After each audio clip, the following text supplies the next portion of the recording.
Hello everybody, my name is Victoria. Welcome back to my channel. For today's video, I'm going to use a deck of cards to pick out my reads for the month of August. So I've done this the last couple months. If you want detailed instructions on how this works, I will leave a link down below to my June TBR where I explained it properly, but I'm not going to do that here because that takes too much time. If you watched my wrap up, you know I was pretty successful this last month. I read quite a few things and I actually read this many cards. These cards are the ones for the prompts that I actually managed to get through last month, so they will not be going back in the deck. These will be, I don't know, kept somewhere else. There were two prompts that I didn't even get to. These ones here, I can't remember what these cards were for, but they're going back in here because I didn't read them. Therefore, I could potentially pick them out again this month. And if you watched my wrap up, you know that I'm pulling this book from July into August because I did start it. I got 21 pages in and I'm counting that. So I'm gonna keep reading this in August and finish it then. And I'm gonna use the same prompt. So this card, I'm still going to consider it this book for this prompt. What was this prompt? Queen of Spades. An author on your TBR more than once. Okay,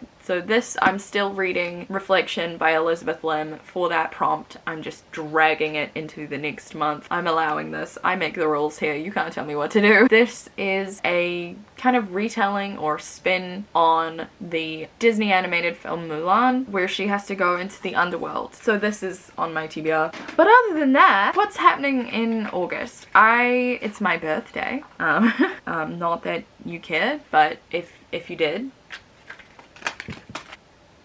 I'm doing great, you guys. It's fine. You would think as someone who can't shuffle, I would maybe not pick a card game as my TBR game, but you'd be wrong. What else is happening in August? So it's my birthday, it's my sister's birthday. I am doing another reading challenge video. Hopefully this one doesn't get cancelled. And I'm not going to tell you what the books are for that, but there are 3 of them. And obviously I'm reading Reflection as well. I think that's it. So this month I will be picking out 7 prompts because I'm still reading Reflection and using that prompt. I'm considering that one of my prompts from this month now. There are quite a few things that I really want to read at the moment. Like I have a lot of new releases on my TBR that I would like to read, or books that I have acquired recently that I want to read, so hopefully I can pull some of those. Okay. I have no idea if that is shuffled or not, but I can't.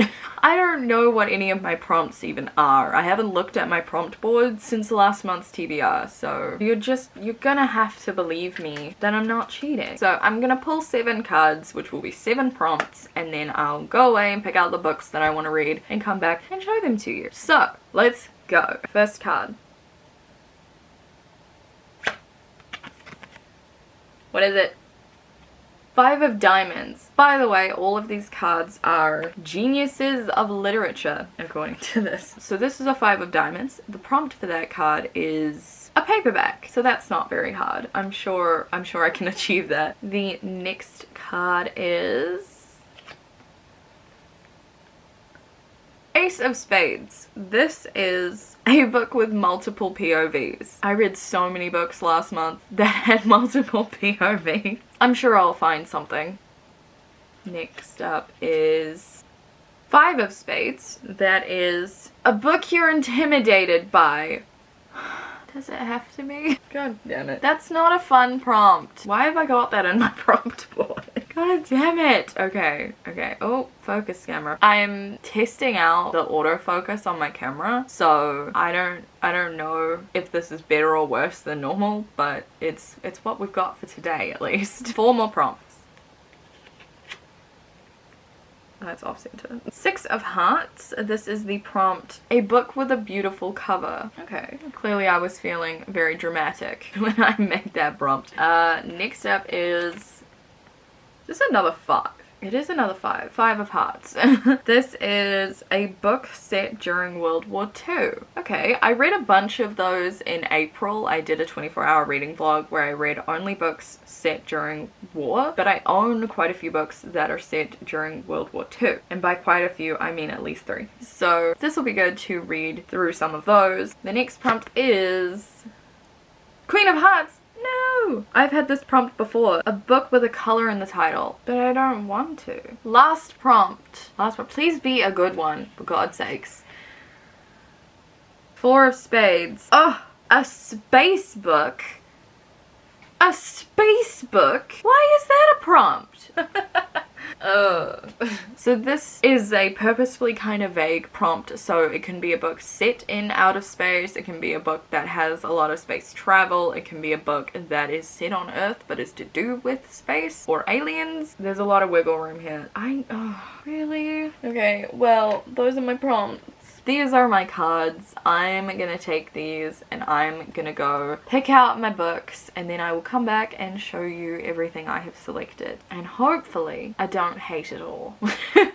So I picked my books. I actually managed to pick out a lot of books that I am very excited about reading. So as I mentioned earlier already, the first book on my TBR is Reflection by Elizabeth Lim, because this is a prompt I'm dragging forward from last month. The Queen of Spades. Read a book by an author that's on your TBR more than once. I already told you what this was about earlier in this video, so I'm not going to do that now, but this book is on my TBR. Then I pulled the 5 of Diamonds, which was for the prompt read a paperback, and I picked out The Wedding Crasher by Mia Souza. I have a feeling I put this on my TBR earlier in the year, but I obviously didn't read it. I cannot pronounce the main female protagonist's name, so I do apologize. It looks like Solange, but that's probably not how you say it. So we follow Solange, who is just 2 weeks away from ditching DC for greener pastures, whatever those may be. And she's roped in to helping her wedding planner cousin with some random couple's wedding. Not too big of a deal, okay, fine. But then she stumbles upon a situation that completely convinces her the couple is not meant to be, and she kind of ruins the wedding, which is, you know, fantastic. It says to ensure the unsuspecting groom doesn't make the biggest mistake of his life. On the flip side, we also follow Dean, who is the unsuspecting groom. He had his future all mapped out. Says he was about to check off start a family and was on track to make partner when his modern day marriage of convenience went up in smoke. So I think he probably knew whatever the disastrous thing was that made Solange interrupt the wedding. Obviously that all fell apart. In order to get his promotion, he has to be in a relationship, which, like, first of all, whose business is that? He claims to be in love with the woman who crashed his wedding, but Solange feels bad for ruining his wedding, so she agrees to fake date him. And I mean, come on, when does fake dating ever go well? It's never clear cut. It always ends up with them ending up together, right? I'm excited to read this one. It sounds very up my alley. It's not too long. I've read a book by this author before and I really enjoyed it, so I'm looking forward to reading something else from them. Then I pulled the Ace of Spades, which was the prompt read a book with multiple perspectives, and I'm kind of cheating on that a little bit. I've picked Something Wilder by Christina Lauren. The reason I say this is kind of cheating is because this book is entirely in third perspective. At least my understanding is that it's in third perspective. So, like, does it count? But we do distinctly follow Lily and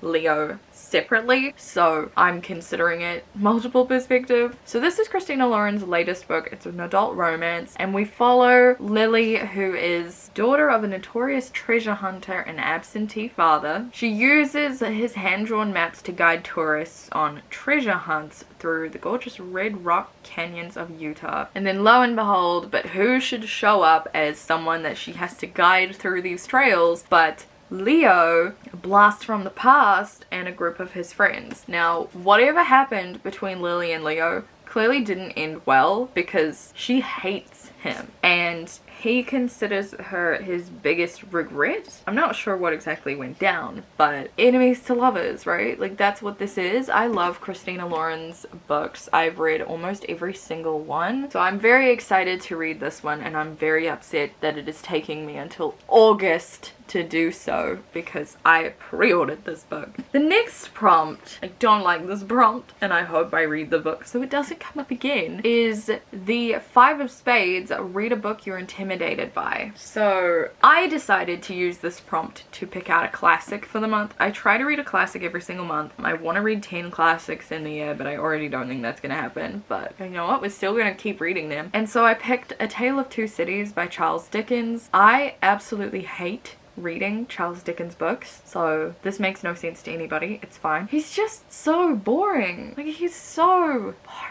I'm gonna listen to this as an audiobook, but yes, this is going to be a process to get through. He just rambles so much in his books, so I do find this incredibly intimidating because I know how bad my experiences reading Charles Dickens have been in the past. I'm hoping listening to this as an audiobook will make me enjoy it more. I guess we'll find out together. It is a classic that I do want to read. I actually have a surprising number of Charles Dickens books that I want to read, considering I dislike him so much.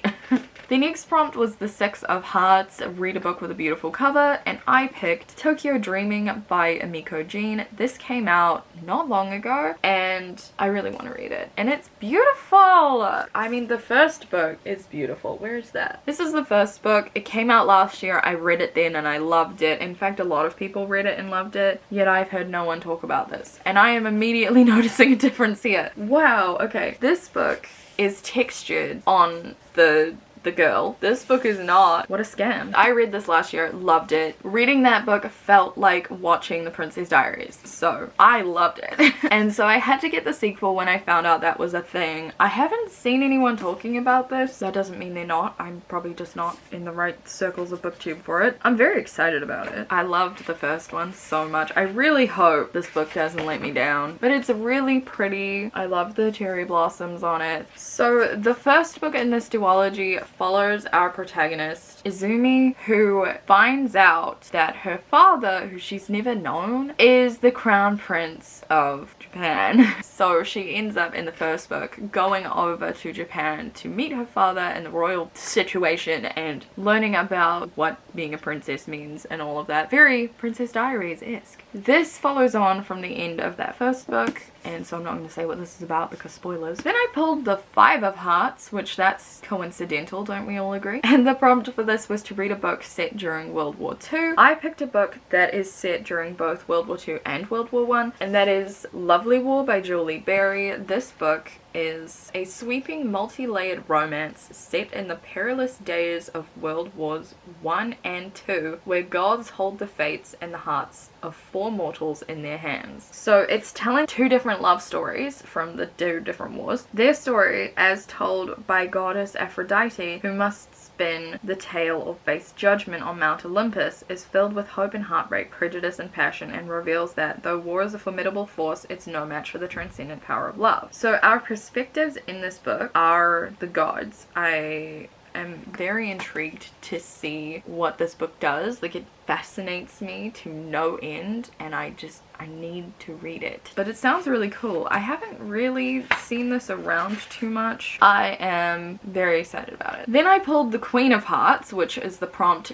read a book with a color in the title, and I realized as I was looking at my TBR shelves that actually one of the new releases I really wanted to read has a color in the title. Out of the Blue by Jason June. Also, the spine is gorgeous. So this book follows a mermaid. We follow a mermaid named Chris, who is not excited to be on their journey. The month-long sojourn on land all teen merfolk must undergo. The rules are simple: help a human within one moon cycle and return to Pacifica to become an elder, or fail and remain stuck on land forever. Chris thinks humans are disgusting because pollution. But Chris is in LA with a human body, and he meets Sean, a human lifeguard whose boyfriend has recently dumped him. So Chris agrees to help Sean make his ex jealous and win him back. But we all can see how fake dating isn't gonna work very well, can't we? Can't we? I think we can. I'm very excited to read this. I love the cover. I think this looks really fun. Obviously this is like a summery read. It's the middle of winter here in New Zealand, but let me live vicariously through my books. And then the final book on my TBR was, because I picked the prompt, Four of Spades, read a space book. So I picked Aurora's End by Amy Kaufman and Jay Kristoff. I have had this book on my TBR for what feels like ages. This is the third and final book in the Aurora cycle. I've been reading this series for a long time. Like, I had to wait for the second one to come out, and then I had to wait for this one to come out, and then like I kind of lost interest a little bit. Just a little bit. Like, I still think I'll enjoy this. I do want to finish this series. Cover is a bit weird. I do appreciate that this book has a stuff you should know section at the start where it just kind of sums up what's happened in the previous 2 books. That's going to be very helpful. The Aurora Cycle is a YA book set in space, following a ragtag group of people who are on a ship doing like mission type stuff. It's one of those kind of books. The first book, Aurora Rising, came out like right at the peak space books in YA phase. Space books kind of aren't a thing anymore, so I keep not picking it up because YA is definitely more big into fantasy right now. But I'm gonna read it and I'm hopefully gonna enjoy it. It's a bit chunky, but one thing about Amy Kaufman, J. Kristoff collaborations is they're really fast. You can read like a really thick book really quickly. That's my TBR for the month. I'm excited to read it. There are a surprising number of colorful books on my TBR this month. I'm excited to read all of these, actually. I'm glad I managed to do that for myself, and I hope everybody out there also has some really exciting reading plans for the month of August. Let me know what they are. Let me know what you've thought of any of these books if you've read them, but please no spoilers. I'll be very sad. Leave a like if you enjoyed this video, and please subscribe if you want to see more from me. I post videos every single week, so there is more coming, and I hope I can see you guys next time in a new video. Bye!